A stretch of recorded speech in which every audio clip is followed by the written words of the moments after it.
Assalamualaikum warahmatullahi wabarakatuh. Mari sejenak kita bersholawat kepada baginda Nabi Muhammad Shallallahu Alaihi Wasallam. Jangan lupa tekan tombol subscribe agar tidak ketinggalan kisah nyata yang membuka mata dan menyentuh hati. Pernahkah kalian mendengar kisah seorang gadis miskin yang menikah dengan Sultan Arab demi menyelamatkan ibunya dari tumpukan utang? Apakah keputusan itu benar? Atau justru akan menghancurkan hidupnya? Kisah ini bisa saja terjadi pada siapapun. Dengarkanlah sampai akhir, karena mungkin ada pelajaran besar yang selama ini kita abaikan. Namaku An-Nisa. Usia 23 tahun. Aku tinggal berdua bersama ibu di sebuah rumah kontrakan sederhana di pinggiran kota. Sejak ayah meninggal karena kecelakaan 7 tahun lalu, ibuku harus berjuang sendiri membesarkanku. Ia bekerja sebagai penjahit keliling dan terkadang menerima jasa bersih-bersih rumah tetangga, tapi penghasilannya selalu pas-pasan. 4 tahun lalu, karena desakan kebutuhan hidup dan biaya pengobatan saat ibu sempat dirawat karena tipes, kami mulai berutang ke sana kemari. Awalnya ke koperasi, lalu ke tetangga, dan terakhir ke rentenir. Disitulah kesalahan terbesar kami dimulai. Bunga utang yang terus membengkak membuat kami semakin terpuruk. Setiap minggu, debt collector datang. Mereka mengetuk pintu rumah dengan keras, kadang disertai bentakan dan ancaman. Pernah sekali ibu pingsan karena tekanan itu. Aku tidak tahan. Air mataku selalu tumpah setiap kali melihat ibu memelukku di malam hari sambil berbisik lirih. Maafkan ibu ya, Nis. Ibu nggak bisa kasih hidup yang layak buat kamu. Aku mencoba bekerja. Dari buruh cuci baju, jaga warung, bahkan sempat jadi pelayan di warteg. Tapi berapapun aku dapatkan, tetap tidak cukup menutup utang kami yang sudah menumpuk sampai belasan juta. Sementara ancaman penyitaan rumah dan keselamatan ibu membuatku semakin bingung harus bagaimana. Suatu malam, aku duduk memandangi langit dari depan rumah. Aku menangis sejadi-jadinya. Dalam hatiku aku berdoa, "Ya Allah, jika memang harus ada yang kukorbankan demi ibu, tunjukkan jalan itu padaku." Esok paginya, aku tanpa pikir panjang pergi ke agen penyalur tenaga kerja. Aku memutuskan menjadi tenaga kerja wanita, TKW, ke Arab Saudi. Aku tahu banyak cerita seram soal penyiksaan, gaji tidak dibayar, bahkan pelecehan. Tapi, aku tidak punya pilihan lain. Ini jalan satu-satunya. Demi ibu. Saat aku menyampaikan niat itu, ibu menangis hebat. Ia memelukku erat, berulang kali memohon agar aku membatalkan niat tersebut. Tapi aku bersikeras. Aku tidak mau hidup kami terus dihantui ketakutan dan utang. Seminggu kemudian, semua dokumen selesai. Aku hanya membawa satu koper kecil berisi baju dan satu foto ibu yang kuselipkan di dompet. Di bandara, aku melambai ke arah ibu yang terus menangis di balik pagar pembatas. Dalam hati aku berkata, "Ibu, tunggu aku pulang. Aku akan lunasi semua utang kita, walau harus bertaruh segalanya." Pesawat pun lepas landas, membawa aku menuju tanah asing, penuh harap sekaligus rasa takut yang belum pernah kurasakan sebelumnya. Perjalanan dari Jakarta ke Riyadh memakan waktu hampir 12 jam. Di dalam pesawat, aku tidak bisa tidur. Mataku sembab, pikiranku kacau. Satu-satunya yang membuatku bertahan adalah bayangan wajah ibu dan doa-doanya yang tak pernah putus. Sesampainya di Bandara Riyadh, udara panas langsung menyergap wajahku. Aku dijemput oleh petugas dari agensi lokal, lalu dibawa ke kantor mereka. Aku hanya diam. Tak tahu harus berkata apa. Bahasa yang asing, wajah-wajah yang tak kukenal, membuat hatiku makin menciut. Hari itu juga, aku diserahkan ke rumah majikanku. Seorang pria tua mengenakan gamis putih menyambutku bersama seorang wanita paruh baya yang kemudian ku ketahui adalah istrinya. Mereka menyambutku dengan sopan, tapi dingin. Tidak ada senyum hangat. Tidak ada sapaan ramah. Tugasku sebagai asisten rumah tangga dimulai sejak hari pertama. Bangun sebelum subuh, membersihkan rumah besar 2 lantai itu, menyiapkan makanan, mencuci pakaian, hingga menyiram taman yang luasnya seperti lapangan bola. Semua kulakukan sendiri. Meski tubuhku lelah luar biasa, aku mencoba tetap sabar. Aku tidak mau mengecewakan ibu. Aku tidak boleh gagal. Setiap malam, aku hanya sempat tidur 3 hingga 4 jam. Tapi setiap selesai sholat malam, aku selalu berdoa dalam hati. Ya Allah, tolong lindungi aku, berikan kekuatan ini demi ibuku. 1 minggu berlalu. Tanpa kusangka, suasana rumah itu mulai berubah. Sang majikan pria, yang oleh para staf rumah dipanggil Syekh Walid, mulai memperhatikanku. Awalnya hanya sekadar menanyakan apakah aku lelah atau sudah makan. Tapi perlahan, dia mulai berbicara lebih sering denganku, bahkan memuji kerapihan dan kerajinanku dalam bekerja. Aku mulai merasa tidak nyaman. Apalagi setiap kali istrinya tidak di rumah, Syekh Walid selalu mencari-cari alasan untuk memanggilku ke ruang kerjanya. Tapi aku berusaha tetap menjaga jarak dan sopan. Aku hanya ingin bekerja, mengumpulkan uang, lalu pulang. Namun suatu sore, ketika aku sedang membersihkan ruang tamunya, tiba-tiba Syekh Walid datang dan duduk di sofa. Tatapannya dalam. Ia menyuruhku duduk, lalu dengan suara berat ia berkata, "Anis, aku ingin bicara. Bukan sebagai majikan, tapi sebagai seorang pria." Aku tertegun. Kutatap wajahnya dengan penuh tanda tanya.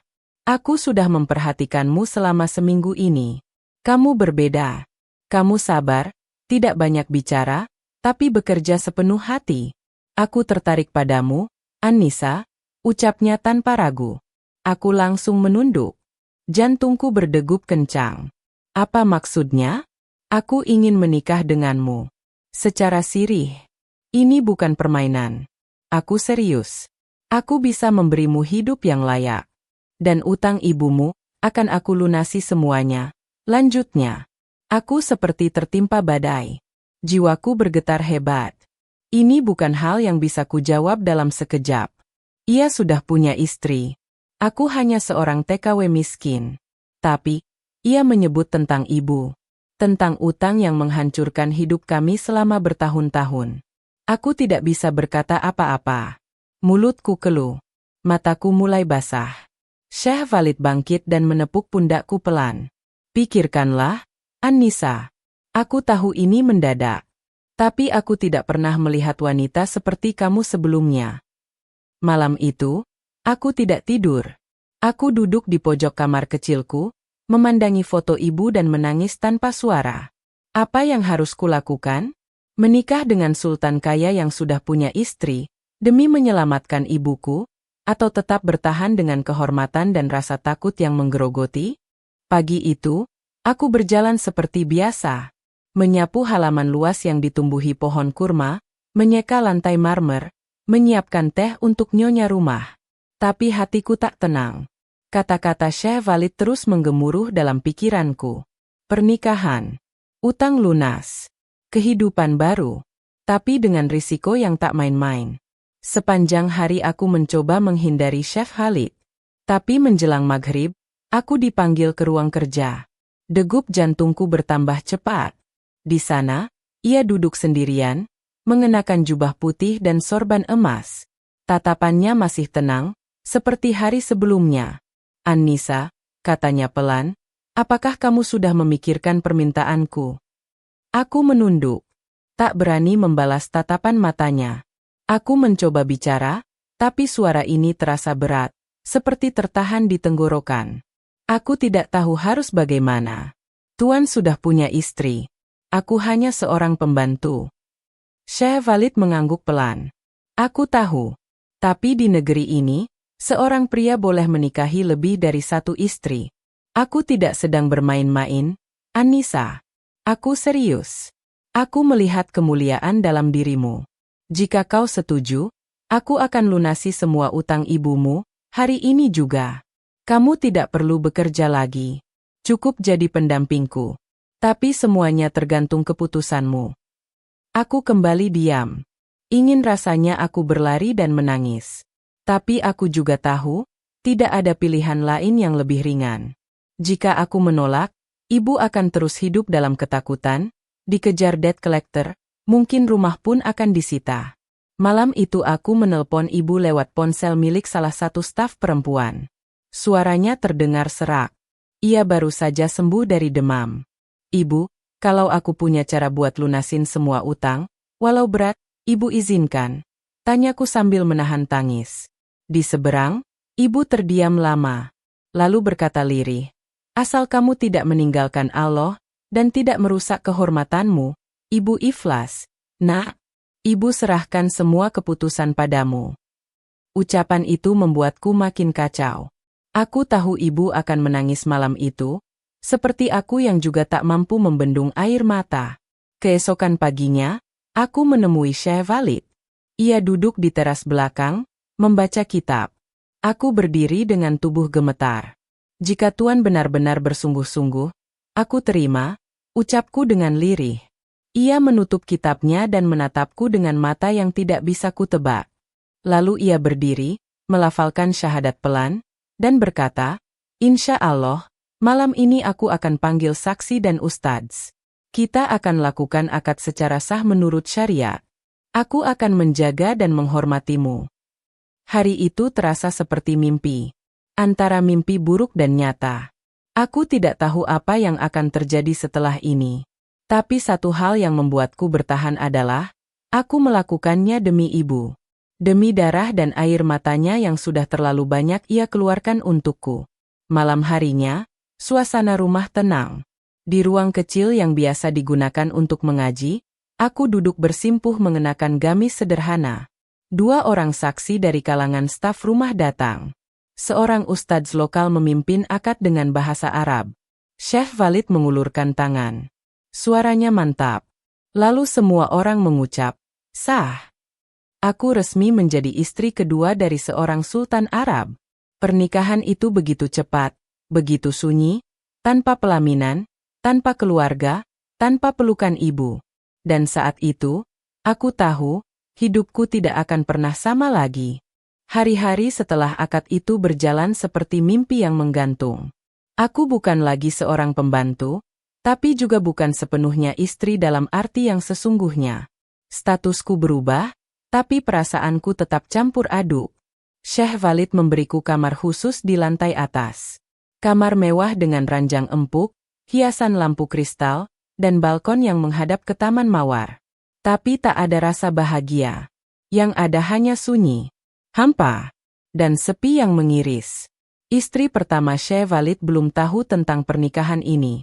Katanya, ia sedang pulang ke rumah orang tuanya di Jeddah dan akan kembali minggu depan. Syekh Walid berjanji akan memberitahunya secara langsung, karena menurut adat mereka, istri pertama harus diberitahu secara jujur oleh sang suami. Selama seminggu itu, aku tinggal bak tahanan dalam sangkar emas. Aku tidak diperbolehkan bekerja lagi. Tidak boleh membersihkan rumah. Tidak boleh menyiapkan makanan. Aku hanya duduk, membaca buku, atau berzikir di dalam kamar. Syekh Walid terkadang datang menemuiku. Membawakan buah, bercerita tentang bisnisnya, atau hanya duduk di balkon sambil minum teh. Ia tak pernah menyentuhku. Bahkan ketika kami hanya berdua, ia tetap menjaga jarak. Seolah tahu aku masih belum siap. Aku tahu kamu masih beradaptasi, An-Nisa, katanya suatu malam. Aku tidak akan memaksamu. Tapi percayalah, aku tidak pernah main-main.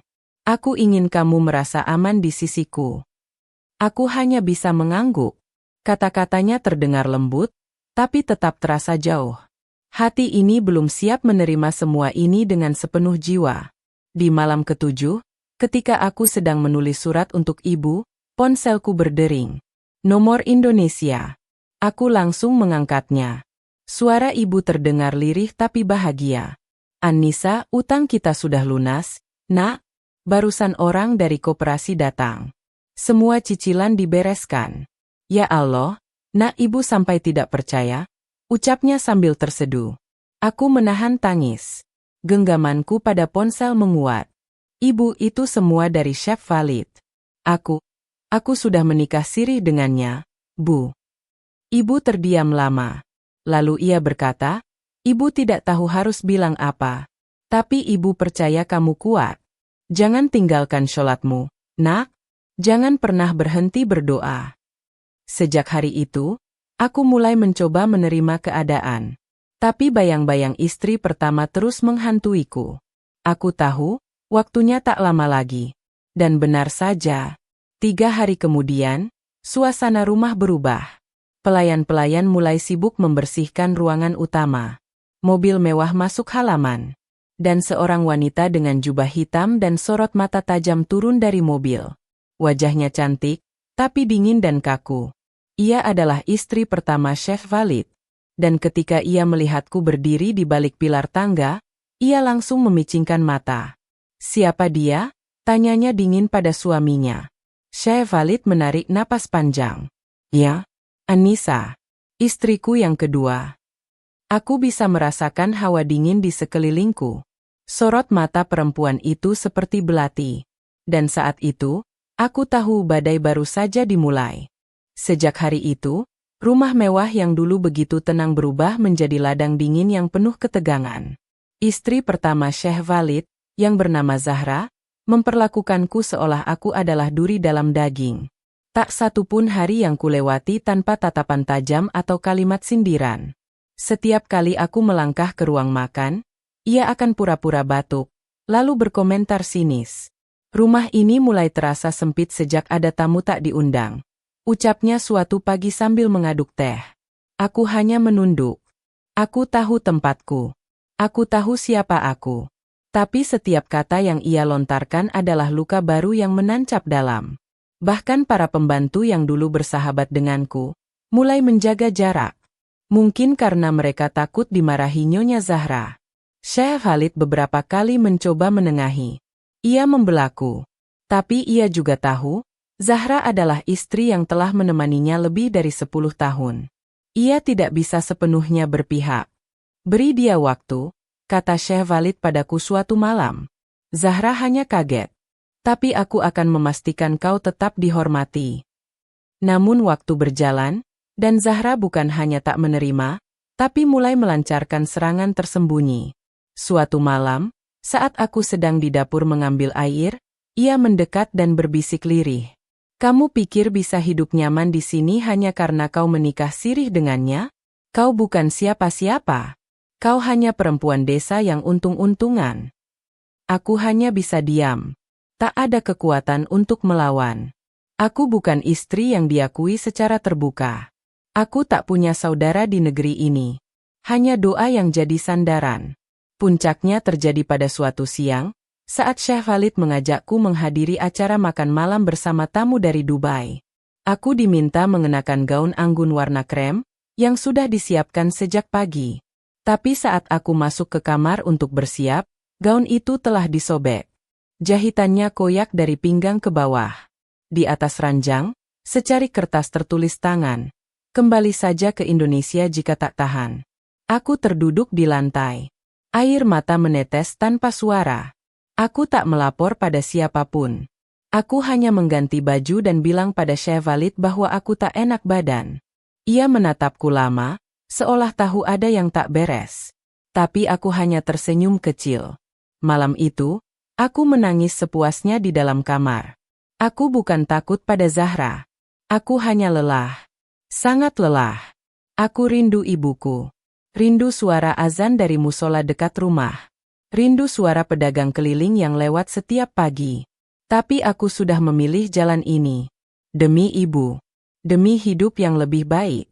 Dan saat aku merasa semua pintu tertutup, Allah justru membuka celah yang tak kusangka. Malam itu, Syekh Khalid mengetuk pintu kamarku. Ia membawa sesuatu di tangannya. Sebuah dokumen dan sebuah kotak kecil. "Anissa, aku tahu Zahra telah melukaimu. Dan aku tak bisa membiarkan itu terus terjadi. Ini akta nikah resmi. Aku akan daftarkan pernikahan kita ke negara. Dan ini, kunci rumah di Riyadh. Aku akan pindahkanmu ke sana. Rumah pribadi. Kau tak perlu tinggal di bawah satu atap dengan Zahra lagi." Aku menatapnya dengan mata berkaca-kaca. Bibirku bergetar. Aku tak tahu harus berkata apa. Dan saat itu, untuk pertama kalinya sejak aku datang ke Arab, aku merasa seperti punya masa depan. Udara Riyadh begitu berbeda. Lebih panas, lebih gersang, tapi anehnya terasa lebih tenang di dada. Rumah yang diberikan Syekh Khalid benar-benar seperti istana kecil. 3 lantai, taman pribadi, dapur modern, dan pelayan yang hanya bekerja paruh waktu. Tapi meski segalanya serba indah, rasa sepi tetap tak bisa kuusir. Hari-hariku kini jauh dari drama istri pertama. Zahra tak lagi ada di depan mataku, tak ada lagi sindiran atau tatapan sinis. Tapi justru karena itulah, aku merasa semakin kosong. Aku tak lagi bekerja, tak lagi punya rutinitas. Waktuku hanya diisi dengan membaca, sholat, dan kadang-kadang video call dengan ibu. Ibu tampak lebih sehat sekarang. Wajahnya mulai cerah. Rumah kami di kampung juga sudah direnovasi sedikit demi sedikit dari uang yang kukirim. Tapi tetap saja, setiap kali wajah ibu muncul di layar ponsel, hatiku teriris. "Annisa, kamu terlihat kurus. Kamu bahagia di sana?"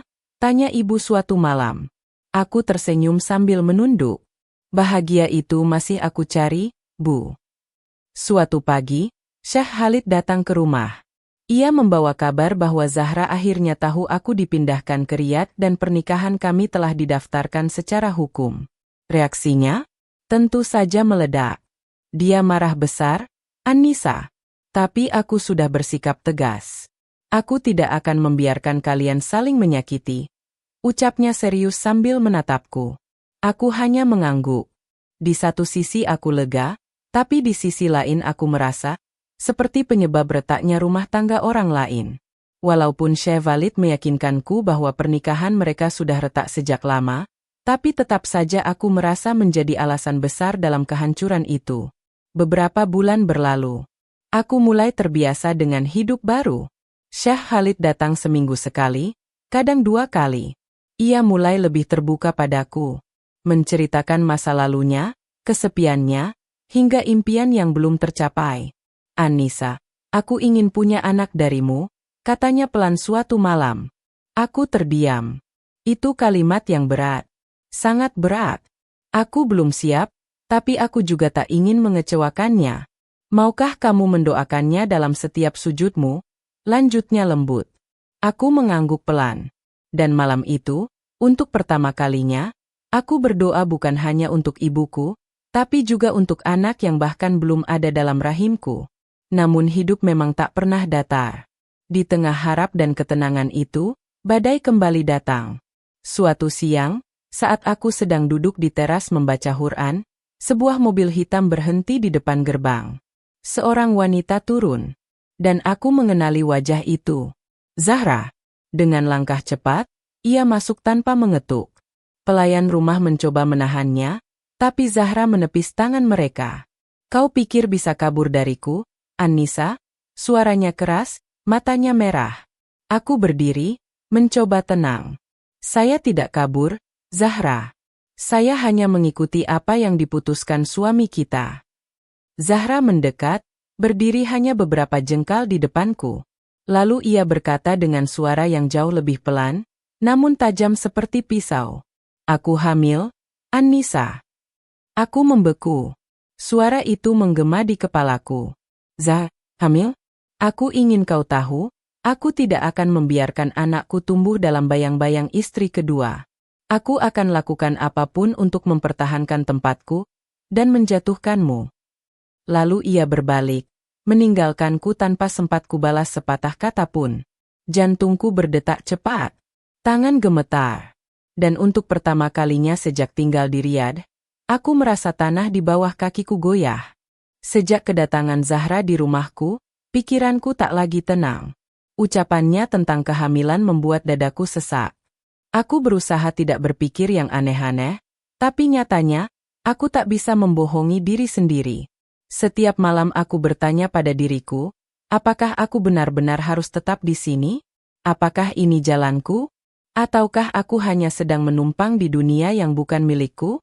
Aku mencoba bersujud lebih lama dari biasanya. Berdoa dalam diam. Meminta petunjuk dari Allah. Dan seperti jawaban yang dikirimkan langsung dari langit, 2 hari kemudian aku menerima pesan dari Indonesia. "Bu, tolong cepat pulang. Ibu diopname," tulis kakak sepupuku. Tanganku gemetar saat membaca pesan itu. Tanpa berpikir panjang, aku langsung menghubungi Syekh Khalid dan memintanya datang ke rumah. Saat ia tiba, Aku langsung menyampaikan semuanya. Saya harus pulang. Ibu saya sakit, kataku tanpa ragu. Syekh Khalid tampak kaget, tapi ia segera mengangguk. Berapa lama kau akan pergi? Entah. Mungkin lama. Atau mungkin tidak kembali.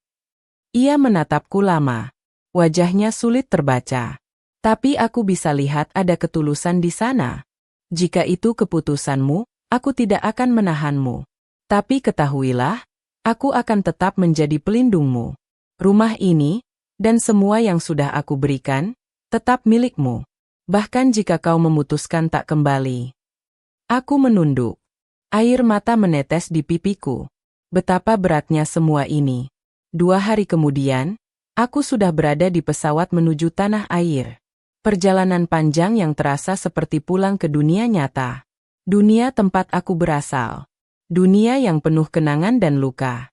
Sesampainya di rumah sakit, kulihat ibu terbaring lemah. Matanya sayu, tapi senyumnya tetap hangat. "An-Nisa, akhirnya kamu pulang," bisiknya pelan. Aku menggenggam tangannya.